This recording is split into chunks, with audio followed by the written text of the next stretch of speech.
कुबे की जगह तो बनी रहे थे, इतनी जगह तो रहे। आज हम छठवें दिन की मंगलमयी चर्चा में प्रवेश करने वाले हैं।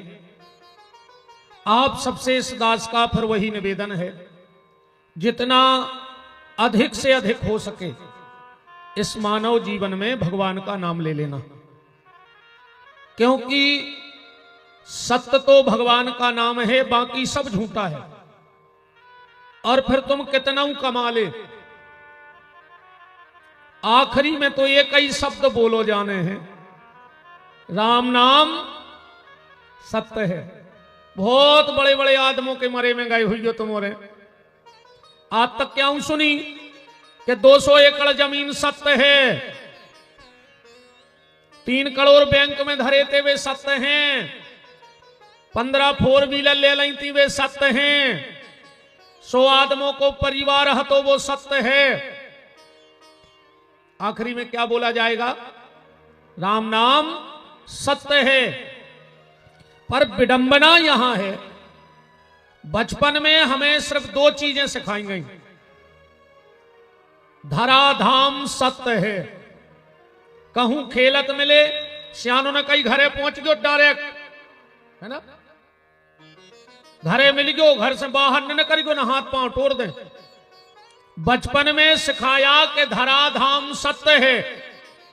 जवान हुए तो 2 चीजें बताई गई, काम दाम सत्य है, काम करो रुपया ले आओ। और जैसा ही मरे तो फिर पूरे गांव के चिल्लाने लगे राम नाम सत्य है।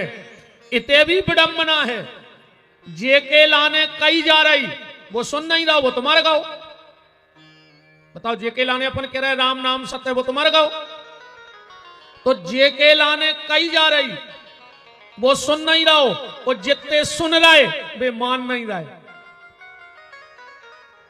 बताओ, पूरे चिल्ला रहे राम नाम सत्य है, मान रहा को। इसलिए दूध को लीटर से, ध्यान से सुनना, दूध को लीटर से, कपड़े को मीटर से, जमीन को जरीब से, और इस दुनिया को बहुत करीब से जान लेना, वरना बड़े घाटे में रहोगे। इस दुनिया को जानो, अंत में अगर कुछ साथ जाएगा तो तुम्हारा किया हुआ सत्कर्म। और एक बात और सुन लो आज की कथा में, जीवन में कभी विपत्ति आवे और वो चली जावे, जीवन में कोई विपत्ति आवे और चली जावे, तो समझ लेना कि आज भी भगवान की कृपा तुम्हारे ऊपर है और भगवान के भजन का भजन तुम्हारे घर में अभी भी है। विपत्ति आवे और चली जावे तो समझना कि भगवान की कृपा है। और अगर विपत्ति आ रही हो, विपत्ति आई हो और जाना रही हो, तो कई बार लोग कहते हैं कि अब तो भगवान से हमारा भरोसा उठ गओ। कभी कभी तो लोग ये भी कह देते कि अब तो भगवान जैसी कछु वस्तु है ही नहीं है। तो मेरा निवेदन है, अगर विपत्ति आवे और चली जावे तो भगवान की कृपा है, और आके अगर ने जा रही हो तो फिर जाने कहेंगे कि भगवान नहीं आया, भगवान की कृपा नहीं है। फिर उस समय यह समझना कि तुम्हारे भजन का वजन कम हो गया है। इसलिए अपने भजन को और अपने विश्वास को भगवान में बढ़ाना, भजन को बढ़ाना। आज की चर्चा यहां से प्रारंभ है, ध्यान से सुनना। एक ब्राह्मण और एक ब्राह्मणी थे। ब्राह्मण के घर में अपार संपत्ति थी, जिसका कोई पारावार नहीं था ब्राह्मण के घर में। ब्राह्मण को पत्नी बहुत अच्छी मिली। कलयुग में अगर तुम्हें ये 6 चीजें मिल गई हो, अच्छे ने मिली हो, 4 ही मिल गई हो, तो भगवान को बहुत धन्यवाद दियो। हालांकि जो होत नहीं है को के 6 ही चीजें, और हो तो फिर बहुत ही बड़ी कृपा जानियो। तुम्हारे पूर्वज भारी पुण्यात्मा कहा है कि तुम्हें ये 6 चीजें हैं। अर्थागमो नित्य मरियोगिता चो प्रिया चो भार्या प्रियवादनी चो वसश्च पुत्रार्थ करी चो विद्या सदजीव लोकस सुखानी राजन। रोज घर में पैसा आवे पेलो सुख, ठीक, चाहे 100 रुपया आवे मनवा आवे, मनवा के लिए पैसा से कछु नहीं होए, आवे को तो तुम्हारा 10 लाख आ रहे हो। फिर दूसरी चीज शरीर होए स्वस्थ, अब पैसा तो आ रहा है 10 लाख रुपया दिन, मानो डॉक्टर ने कह दी मर जाओ, कहूं तेल को बूंदा करे के भीतर सरक गाओ, तो अब मूंग की दाल को पानी नचो नचो पी रहा है, कई भज्जा के 3 करोड़ रोज की आए हैं, अब कभी गिट्टी खा ले बताओ। कहूं ये 2 ही सुख हो तुम्हारे लगा, पैसा हो, शरीर हो स्वस्थ, और कहूं तीसरी चीज बिगड़ जाए, दोस्ती यारी मित्रता। मित्रता भी अच्छे लोगों से रहो चाहिए। अच्छा मित्र कैसा होना चाहिए, आपने टीवी में देखो, ये अब तो नहीं होती, युद्ध होते, कल तुमने देखो ये जब मोनिया आए थे, जब वे लाए थे वे ढाले ऐसी लाए थे डंडा और वे तबा से, युद्ध में ढाल कहां रहती है, योद्धा की पीठ पे टंगी रहते, तलवार हाथ में रहते, ढाल पीछे रहते। जब युद्ध न होए और जैसा युद्ध भाव सो तलवार पीछे ढाल आगे आजा। मतलब मित्र कैसा हो, तुम्हारे सुख में भली पीछे हो पर तुम्हारे दुख में आगे होना चाहिए, ढाल की तरह, इसलिए मित्र को ढाल कहा गया है। दुख में आगे आ जाए, सुख में भली पीछे बनो रे। अब पता लगो तुम्हारा बहुत पैसा है, स्वस्थ हो, कहूं नातेदार रिश्तेदार और मित्र, कहूं लड़ंखा भाई तो तुम आतरे से जमानता ही को फिरत रहे उनकी, सो तुम सुख से खुद की जात ने खा पे हो। अब कहूं ये 3 ही चीजें अच्छी हो जाएं, पैसा हो, स्वस्थ हो, मित्र मंडली अच्छी हो, और कहूं चौथी चीज बिगड़ जाए। चौथी चीज क्या है, घरवारी मिल जाए अच्छी बोलवे वारी, न ये 3 ही सुख माटी में कहा है। कहूं जे अपनी पे आ जाए तो तुम घरे कोरा नहीं तोड़ सकत, ऐसी तो तुक सादत है यार। जे जैसे ही घरवारो रोटी खावे बैठो और जे बगल में बैठ गए, अब कुछ ने के जैसे ही उन्हें कोरा टोर के ओठों तक तो गाऊ और बगल में बैठ के बोले है ने अब ओके कड़ी पुराण के कुछ ने का भाव बन गई है, अब नहीं जा रहा भीतर कोरा, अब तो रहेगा हाथ में बगल में, देखो का होगा,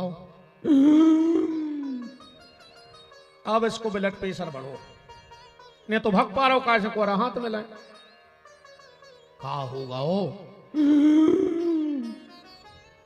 बताओ तो का होगा हो।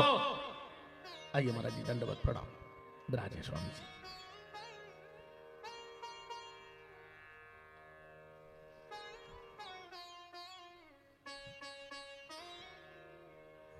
विराजे प्रभु जी, विराजे। राम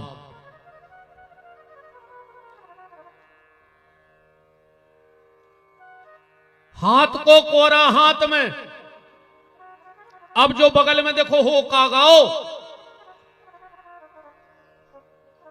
आज तुम्हारी मम्मी हमसे ऐसी बोली, हमने आपको मुंह देखो ना, हम फांसी लगा लेते। अब खा ले तुम्हारे बाप में तम हो तो तुम्हारा तो करोड़ों की जायदाद धरी देवे, इस बहन जी हरो तुम्हारे हाथ जोड़े हो, रोटी खा ले देव करे सुख से, फिर अपनों जो डुकरिया पुराण सुना दो।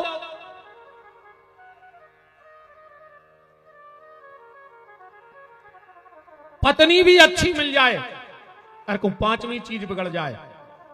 5वीं चीज क्या है, तुम्हारी औलाद। व्यक्ति को 4 जगह से दुख मिलता है जीवन में, ध्यान से सुनना।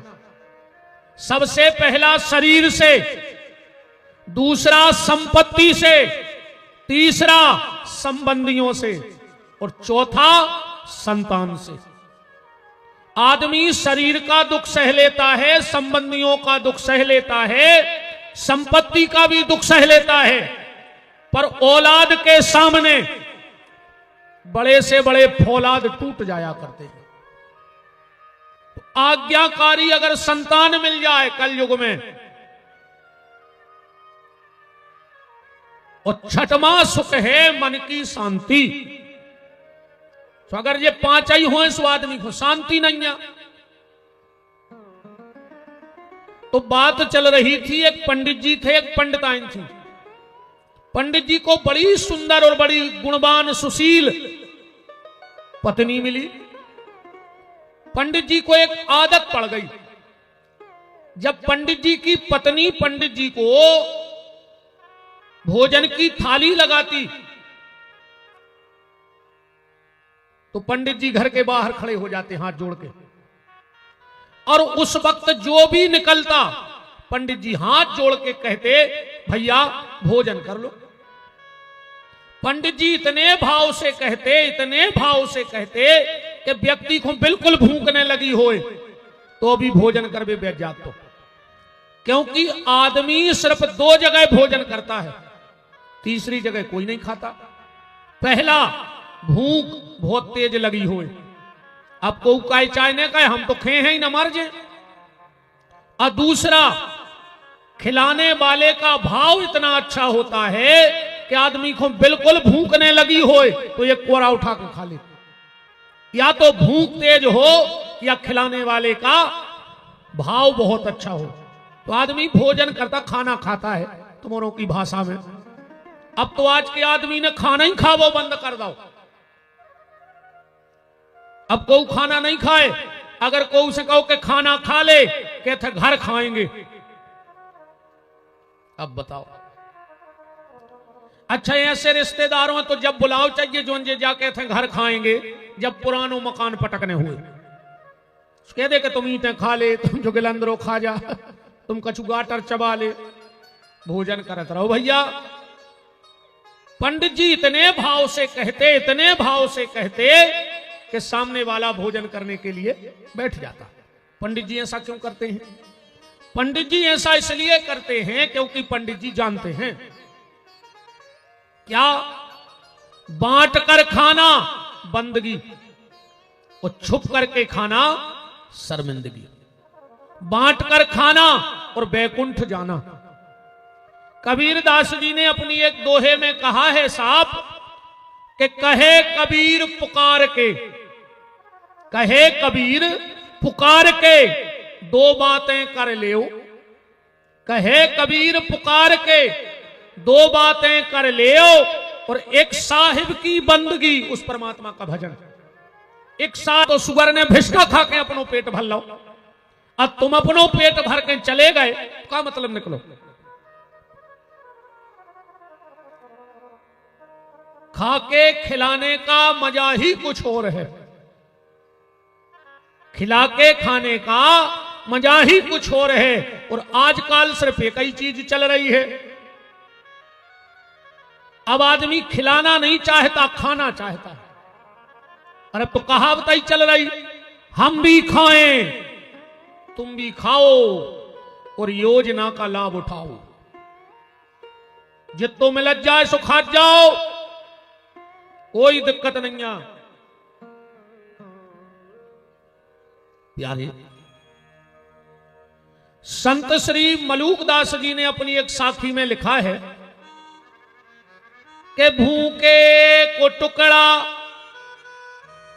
प्यासे को पानी, ओ हरि भक्तों की यही है निशानी।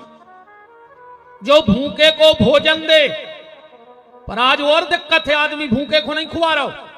अब हम जैसे को पहुंच जान दे कौन उनके घरे काजू किस्मस धरे फिर गुरु जी अकेले तना छी दे, हम हाथ धर दे सब सो और बढ़ दे का कई गुरु जी तुम तो स्पर्श भर कर दे।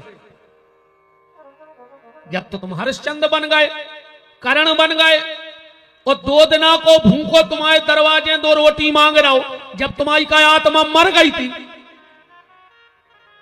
आदमी खाए खुआए को खुआ रहो। आज को हमारा निवेदन है हाथ जोड़ के, हम जैसों को खुआ पाओ चाहे बिल्कुल नहीं खुआजो, अन्य हम भूखो मर रहा है कि हमने काजुआ नहीं देखे।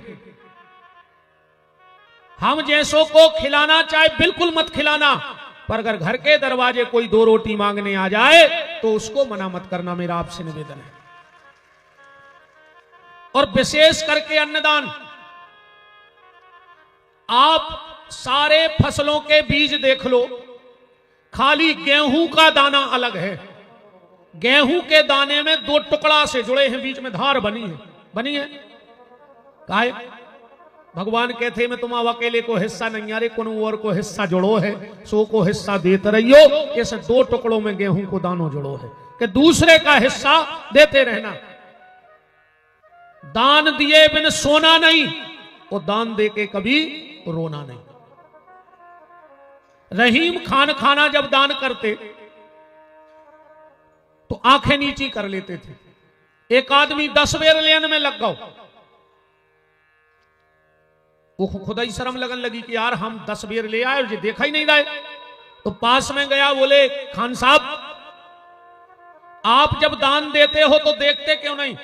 रहीम खान खाना बोले भैया ना मैं दे रहा हूं और ना मैं देख रहा हूं, जो दे रहा है वो देख रहा है।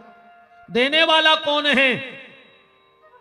बोले देनहार को और है, देत राहत दिन रेन, और लोग भरम हम पर करें सुता से नीचे नैन। एक बार रहीम खान खाना अपनी कचहरी में बैठे थे। एक ठगिया ने चिट्ठी लिख दी रहीम जी को। उस चिट्ठी में लिखा, प्यारे रहीम, मैं तुम्हारा द्वारकाधीश श्री कृष्ण, मैं फला फला व्यक्ति को तुम्हारे पास भेज रहा हूं, इसे 1000 सोने की मोहरें दे देना, जब मैं तुम्हारी लौटा दूंगा। और नीचे लिख दिया श्री कृष्ण। वो पर्ची लेके पहुंचो कचहरी। रहीम खान खाना के मुनीम को चिट्ठी दी, मुनीम ने रहीम बाबा को चिट्ठी दी, और जैसे ही चिट्ठी दी रहीम बाबा बोले कि इसको 1000 सोने की मोहरें दे दो। मुनीम बोलो कि खान साहब यह चिट्ठी नकली है। रहीम जी बोले 1100 सोने की मोहरें दे दो अगर नकली है तो। अब मुनीम को कहा भैया सेठ ने कह दे उन्हें पैसा दे दे, पर वो को मन नहीं मानो रे। फिर पहुंचो, बोले रहीम जी यह चिट्ठी गलत है। रहीम जी बोले हमें पता है कि चिट्ठी गलत है। बोले तुमने ये जानते हुए कि यह चिट्ठी नकली है फिर भी 1100 सोने की मोहरें दी। रहीम जी बोले मुनीम कम से कम शुरुआत तो भाई, आज अगर कृष्ण की नकली चिट्ठी आई है तो कबहू न कबहू असली चिट्ठी भी आ जाए, शुरुआत भर हो जाए। इसलिए मेरा निवेदन है अगर भगवान ने तुम्हें दिया है तो तुम दो, अन्ना फिर ऐसो होत है। 2 आदमी मरे रे, पहुंचे भगवान के, भगवान ने एक को बुला, बोले और कैसी रही? अरे बोले कैसी रही? तुमने मनुष्य बनाओ, 2 मोड़ियां दे दी, 10 एकड़ जमीन दी, मर गए कर करके। और उतई पे आज जे महाराज बे बाबा जी हम यज्ञ करा रहे, हमें चंदा दे, उन्हें चंदा दे, हम तो पागल हो गए 10 एकड़ जमीन में। भगवान बोले तुम चाहत का हो? वो बोलो तुम हमें ऐसो कर दे कि हमें देने को होने पर अगले जन्म में हम लेता ही देवे। भगवान ने कही चलो देखते हैं। फिर दूसरे को बुलाओ, वो आओ भीतर। बोले तुम कह लगे मालक तुमने भारी कृपा करी, मुझे 4 तो मोड़ियां दी, 8 एकड़ जमीन दी, मैंने भारी मेहनत करी, अच्छे घरों में मोड़ियां भी आई, मनो एक दिन कबों कबों दुख हो जात। तो भगवान बोले काय को? बोले हमारे घरे आवे साधु संत, अब हमारी इच्छा उनको 1 कुंटल गेहूं देवे क्यों घरे 10 किलो, हमें ऐसा लगत तो कि जो मोड़ियां ने होती तो हम पूरी जायदाद भंडारे में करा देते। भगवान बोले तुम का चाहत? वो बोलो तुम तो हमें ऐसो बना दे कि चाहे हमारे मोड़ी मोड़ा भूखे रेवे, साईं इतना दीजिए जा मैं कुटुंब समाए, और मैं भूखा चाहे रह जाऊं पर साधु ना भूखा जाए। भगवान ने कही चलो। जो ने जा कही थी कि हम लेता ही रेवे, कोई देने न पड़े, भगवान ने उसको एक मंदिर के बाहर बैठा दो, सब किलकिलों से खत्म, अब लेता ही रहो, कौन खुद देने अपन को। भुंसरा से एक ही काम, मालक मालक मालक। और जोन कह तो कि हमें दुख हो तो भगवान ने उसको बहुत बड़ो आदमी बना दो कि अब तुम कर तो दान कर पाए। सब तुम्हारा जो बनने हो सो फैसला तुम्हारे हाथ में कहा हो। मंदिर तुम्हें बनवाने के मंदिर के बाहर बैठने, जो फैसला तुमने कर लियो अपने हाथों। पर निवेदन बस इतना है कि दान दिए बिन सोना नहीं, वो दान दे के रोना नहीं। और दान देना जरूरतमंदों को। और वर्तमान में तो हम एक बात बताएं तुम्हें, चाहे खराब लगे चाहे अच्छा, दुनिया में अगर अब सबसे ज्यादा कौन परेशान है तो गैया। देश में गरीब मरीब को नहीं बचाओ, ये तुम्हारा सब बात है। संजू भैया को नहीं गरीब मरीब, हमें क्या बताओ, जब तुम्हारा पैसा नहीं है तो डिंडू में पग्गा को कहां से आ जाता। जब तुम भूखों मर रहे, 1 रुपया किलो की पिसी लेवे, 1.5 लाख की मोटरसाइकिल और 50,000 को मोबाइल धर के गरीब आदमी पिसी लेवे जा रहा हो। बताओ जो गरीबा हैं, 1 रुपया की किलो की पिसी लाई, लोटत में 20 की बेच दाई। अब वो कितने को आज हमें पता नहीं, अपन ने लऊ नहीं बेनो। और जो उताई फसाई बिना पानी की, अब फिर बैठे मोटरसाइकिल पर जो हवा लगी और बस सन्नानी, फिर उताई से आ रहे कहीं दे दे प्यार दे, ऐसा बात चली है। सो तन्न कई आगे तो बड़े थे, घले को ट्रक में सो आ गई 108, कई जल्दी पार दे, जल्दी पारो ना बताई मार जे। अब पूरे के पार आई तो ने पायो ट्राली सी पे, और हिचकी आई कहीं जल्दी उतार दे, मर गए भी तो। घरे ले आए कहीं अब जल्दी बार दे, किलोमीटर होगा। यहां कोई गरीब गरीब नहीं है। और ईमानदारी से अगर हर पंचायत में गरीबी रेखा वालों के नाव पंचायत के बाहर बड़े बड़े अक्षरों में चिपका दे जाएं, तो आधे शरीफों के चेहरा से नकाब उतर जाए। जेके ट्रैक्टर है वो को गरीबी रेखा में नाव है। जो गांव को सबसे बड़ो आदमी वो की कुटी आ गई, और जो टपरों में मर रहा हो बेचारो, कैसे को पैसे नहीं है। क्या हुई ये देश को बताओ। जिसके लिए वास्तव में जरूरत है उसके लिए कोई सुविधा नहीं है। तुम तो निकरवत जो तो एक आध ना गांव के गरीबी रेखा की लिस्ट, वो में 60% बड़े आदमी हैं और 40% का 10% गरीब होने, पता ही नहीं पड़ रहा हो। मनो ध्यान रखियो, जो कह रहे हो कि अपना काम बनता फिर भाड़ में जाए जनता, जनता भाड़ में जाए चाहे नहीं जाए, मनो तुम्हारी बागत हुज्जे यार कि तुमने सोची नहीं हुज्जे। जो जी जा कहते हैं अपना काम बनता फिर भाड़ में जाए जनता, उसका न्याय बहुत खतरनाक है प्यारे। अब ये तो तुम्हें जो करने सो कर ले, कैसे अबे तुम्हारी चल है, पर जोन दिना हिसाब हुई है वो दिना भगवान की चल है, फिर तुम्हारी नहीं चलने आए। हिसाब भगवान कर है, कर्म तुम करो। अगर भगवान ने तुम्हें दिया है तो दान देना सीखो। और दान अकेले पैसे का नहीं होता,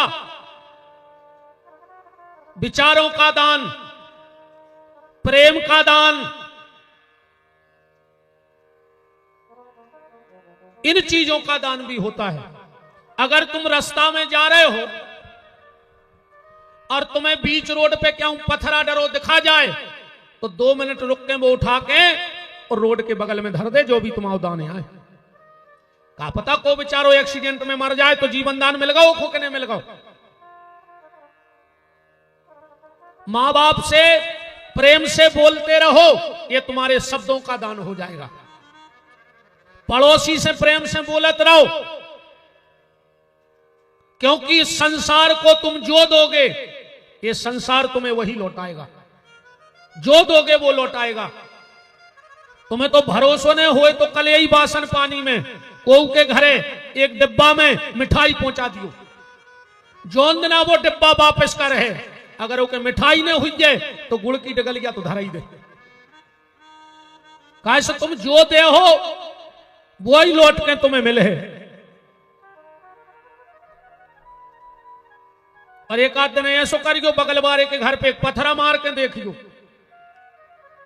एक आध पत्थरा मार के देखियो। अच्छा जी बंद दिया तेरी, आज के पैसा कट गए 2 साउंड के। राम जब तो हम सोच रहे आज खाली खाली काहे लग रहा है, कल के चुटकला में तो नहीं चियंगा दद्दा कि ले हम करवा दे तुम्हारी कथा। अगर तुम पड़ोसी के घर में मिठाई का डिब्बा भेजोगे तो वो गुड़ तो भेज ही दे है, ना फिर तुम कल पड़ोसी के घर पे पत्थरा मार के देखियो कि तो सामनो भारतीय हो जाए हो, क्योंकि जो तुम दोगे वही तुम्हें लौट करके मिलने वाला है। बात चल रही थी, पंडित जी को आदत पड़ गई भंडारा कराने की। धीरे धीरे 10, 20, 25, 50 लोग पंडित जी के घर भोजन करने आने लगे। अब पंडित जी घर का कुछ काम कर नहीं पाते, घर का काम कुछ कर नहीं पाते। धीरे धीरे घर में जितना पैसा रखा था वो सब चला गया। जमीन पे नंबर लगा, जमीन बिक गई, जेवर बिक गया, बर्तन बिक गए, एक दिन मकान ही बिक गया, पर पंडित जी ने भंडारा बंद नहीं कराया। धीरे धीरे लोगों ने पंडित जी के घर आना बंद कर दिया। क्यों? क्योंकि ये दुनिया बड़ी स्वार्थी है, ये दुनिया बड़ी स्वार्थी है। ये तब तक आपका सम्मान करेगी जब तक आपके पास पैसा है। ये दुनिया की हालत ऐसी है, ये उदाहरण से तुमने जल्दी समझ गया हो। गन्ना रे, गन्ना जब गन्ना को ठेला वारो सवेरे बाजार जाते तो गन्ना पे गीलो फट्टा डारत है, अगरबत्ती लगा ठेला पे, पांव परत है, और वही गन्ना जब चखरी में डारत है सो रस निकाल के बेच दे और चांच रोता ही छोड़ के घरे भग यार। ऐसा ही ये संसार की हालत है। धीरे धीरे पंडित जी के घर सबने जाना बंद कर दिया। पंडित जी ने गांव के बाहर एक झोपड़िया बना ली, कुछ बचा नहीं था। कुछ लोग आते भूले भटके, पंडित जी कर्जा ले लेके भंडारो कराने लगे। एक दिन पंडित जी ने अपनी पंडिताइन से कहा कि सुनो, अपने ऊपर कुछ कर्ज हो गया है, हम जा रहे हैं धन कमाने। एक तो अपने यहां कोई आएगा नहीं क्योंकि सबको पता कि अपन दिवालिया हो गए, और अगर कोई आ जाए तो तुझे चाहे प्राण देने पड़े पर वो भूखा नहीं जाना चाहिए। इतना कह के पंडित जी तो चले गए। 7 दिन हो गए, 7 दिन हो गए,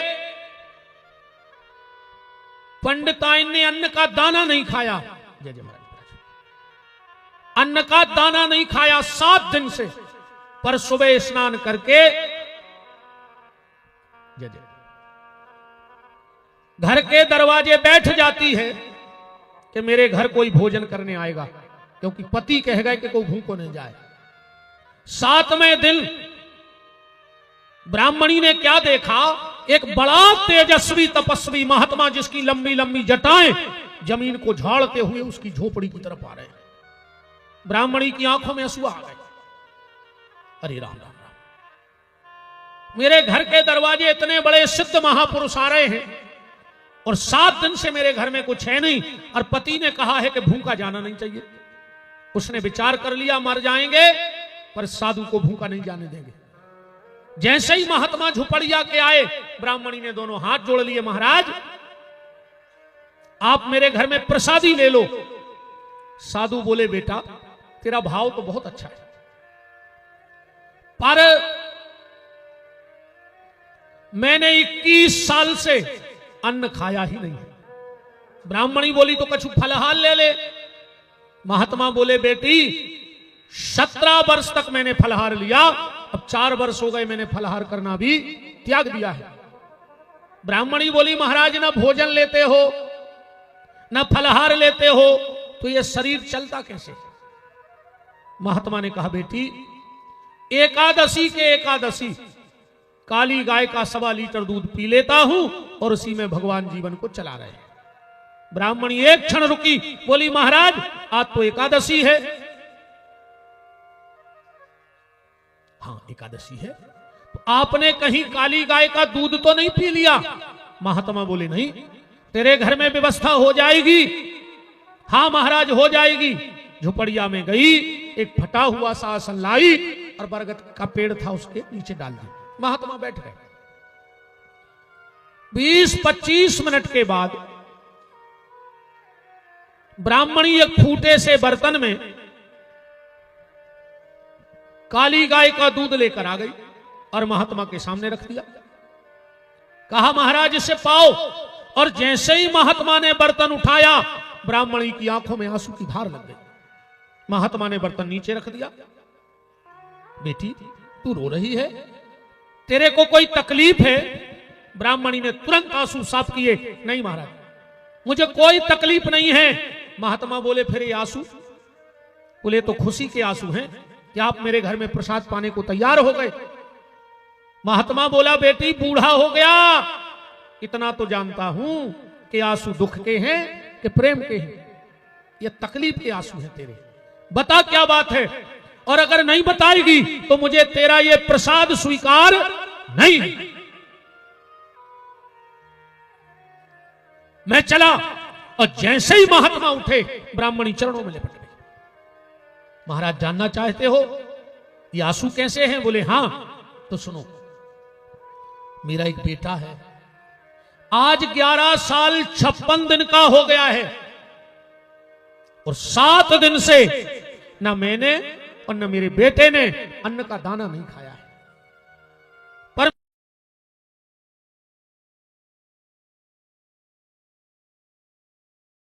बेटा मुझसे रोटी मांग रहा था।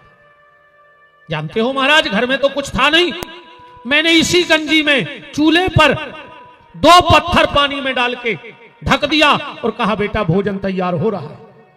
मेरा बेटा वो पत्थर, उसको क्या पता कि बर्तन में पत्थर उबल रहे हैं, देखते देखते बेहोश हो गया। पर सुबह जब आपने मेरे घर में प्रसाद लेना स्वीकार किया, मैं झोपड़ी में गई।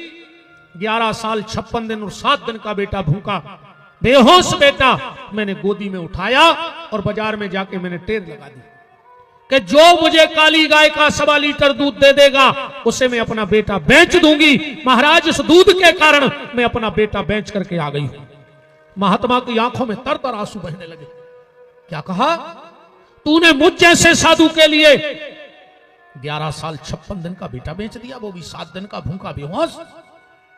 तो जा बेटी, अगर वो ईश्वर हम संतों की लाज रखने वाला है, हमारी बात को मानने वाला है, तो आज मैं तेरे सिर पे हाथ रख के तुझे आशीर्वाद देता हूं। तेरा 11 साल 56 दिन का बेटा था,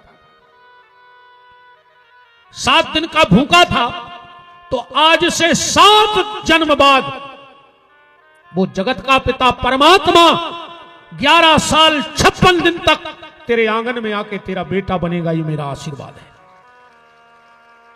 वही ब्राह्मण और ब्राह्मणी 7 जन्म बाद नंद और यशोदा बने और भगवान 11 साल 56 दिन की लीला ब्रज में करने के लिए गए। खाली भूखे को भोजन कराने का ये फल है। इसलिए मेरा निवेदन है, घर के दरवाजे से किसी को भूखा मत जाने देना। श्री शिव महापुराण में आया है, अगर मनुष्य जन्म मिला है तो व्यक्ति को 12 दान जरूर करो। चाहिए 12 दान जरूर करना। अगर मनुष्य जन्म मिला है तो दोबारा मनुष्य जन्म मिलेगा। 12 दान कौन से? सबसे पहला है स्वर्ण दान, सोना।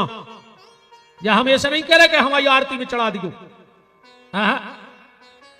हमें कुछ नहीं चाहने। जो दिना बिटिया को ब्याह करो, हल्के हल्के कान के फूल बनवा के मोड़ी खुदे दियो मड़वा में मनो, चाहे एक लौंग दियो, पर सोनो दान करियो। जिंदगी में चांदी को दान करियो।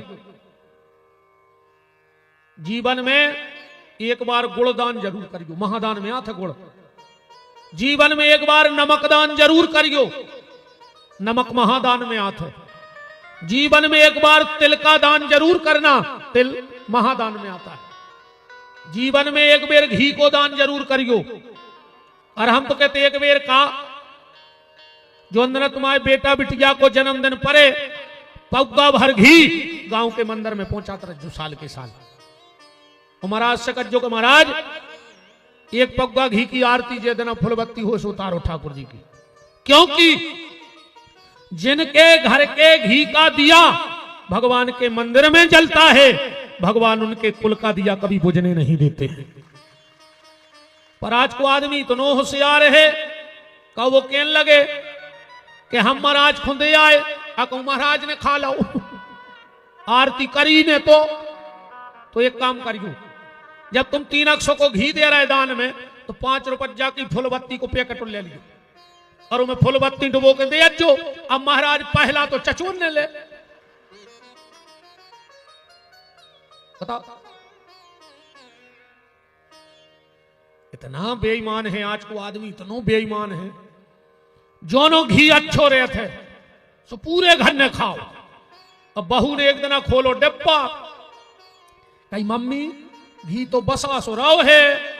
मम्मी ने कही तो उठा लिया फुलबत्ती, आओ जो जैसा ही घी बसानो और उसमें फुलबत्ती गिर गई। और जो भगवान के आरती जलाई तो भगवान की तो खपर पटी जा रही हो डरेल घी में। और भगवान कह रहे हो कायरे बेईमान, जनो अच्छो रहो सो घर भर ने खाओ और सड़का सो आरती खो। अच्छा ज्यादा घी खराब होगा तो कई महाराज को बुला ले सो कथा और बचवाई दे जो घी ठिकाने लग जाए। सो वही घी को हवन वही की बना दें पूरी। सो महाराज तो पहले ही पगले आ गए कोठा में हवन करवा तो डलेल घी में, और वही की खुआ दें पूरी। अब 50 रुपया दे दे कथा में, अब वो घरे गो जो नो उल्टी होने लगी। सो वो 2000 की बाटले लगवा के घरे बैठो। इतना बेईमान आज को आदमी यार। अगरबत्ती भी आदमी बोले आओ थे जो ओखों पसंद हो खुशबू। मिठाई भी बात चढ़े है जो ओखों अच्छी लगा तो भगवान के स्वाद से कुछ नहीं। हाँ बा मिठाई ले आओ जो खुद को अच्छी लगे। कहीं कहे अरे यार कहीं वो 1 किलो मगज चढ़ाने तो बब्बा को 1 किलो को ले आए पैकेट, और पैकेट में डारी उंगारी क्या तो जित तो 9 में छप गाओ मुंगा है। कहीं जय हो बब्बा तुम्हारे पाँव पर है रक्षा करी तो 2 छिटकी बब्बा के उचट गई। अब पूरा मुगद ली लगाए तुम। बब्बा कह रहे का रे बेईमान 1 किलो हमें बोलो तो और 1 छिटकी हमने नहीं पहुंची, बोलो जो ही ना हो रहा हो तो। जीवन में घृत का दान जरूर करना, जीवन में एक बार कपड़े का दान जरूर करना। हमने कल भी कहा था, शायद परसों भी कहा था, नया कपड़ा हम जैसों को दान करो बिल्कुल ना करो, कोई कमी नहीं है हमारा। ये ठंड का मौसम है, अगर तुम्हारे बच्चों ने कुछ कपड़े रिजेक्ट कर दिए हो कि मम्मी अब हम ये नहीं पहन रहे कि फैशन नहीं है, तो वे पुराने कपड़ा अगर गांव में मोहल्ला में कोई गरीब मताई को मोड़ी मोड़ा ठटरत मिल जाए तो अपने पुराने कपड़ा वो मताई के लड़का को तन ढांक दियो। वो गरीब माँ के हृदय से बदुआ निकल है कि तुम्हारे बच्चे का कभी अनिष्ट नहीं होगा। नए कपड़ा दान न करो तो पुराने करियो, पर कपड़ा दान जीवन में जरूर करियो।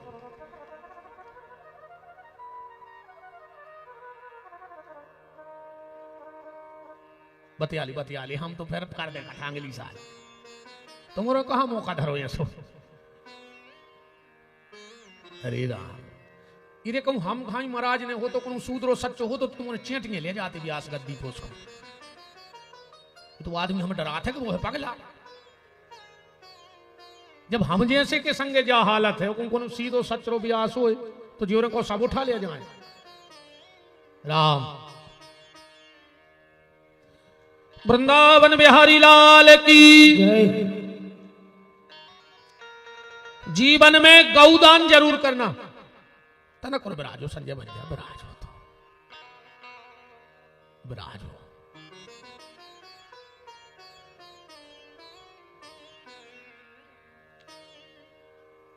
जीवन में गौदान जरूर करना।